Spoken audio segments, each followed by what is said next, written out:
नमस्कार, आप सभी का स्वागत करती हूं। आप देख रहे हैं भारत 24। मैं हूं आपके साथ पूर्णिमा मिश्रा। कर्नाटक सरकार ने जो फैसला लिया उससे सियासी वार पलटवार तेज हुआ है। कर्नाटक की कांग्रेस सरकार ने कन्नड़ प्रेम के नाम पर नया बिल लाने की तैयारी की और इसके तहत कर्नाटक में चलने वाली सभी निजी कंपनीज में 100% का आरक्षण देना होगा, इसका जिक्र किया गया। ग्रुप सी और ग्रुप डी के लिए कन्नड़ लोगों को 100% आरक्षण देने का प्रावधान इस बिल में किया गया, जिसे कल विधानसभा में पेश किया जाएगा।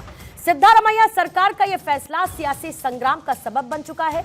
इस मुद्दे पर विवाद बहुत ज्यादा बढ़ा, जिसके बाद मुख्यमंत्री सिद्धारमैया ने इसकी घोषणा की, लेकिन 24 घंटे के अंदर ही अंदर यू टर्न लेते हुए सोशल मीडिया से जो 100% कोटा बिल को लेकर अपना पोस्ट था उसको डिलीट कर दिया।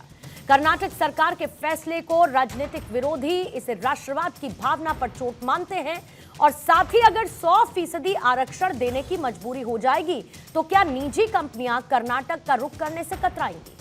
लेकिन इसके साथ साथ जो श्रम मंत्री हैं लाड, उनकी तरफ से जानकारी दी गई कि यह सीमा 50% और 70% की है।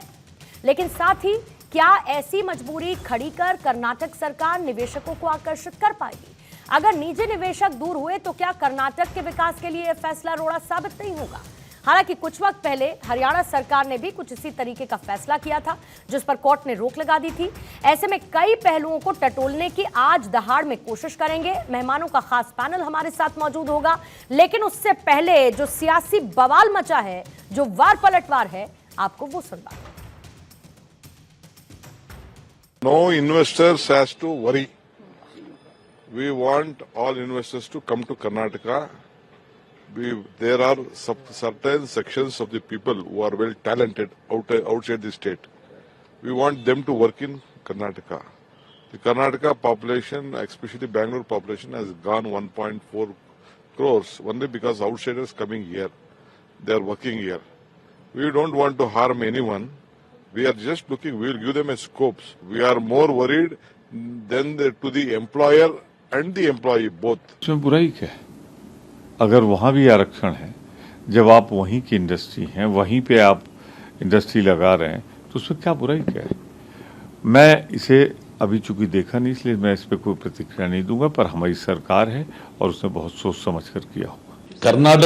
Karnataka decision is retrograde, reactionary and regressive. In fact, $250 billion IT hub of Bangalore came up not because of Canada Gas alone.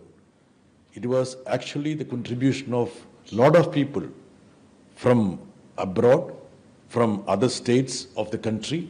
And if you are going to reserve such employment for local people who have born there or domiciled there, it is going to create a mayhem in this country.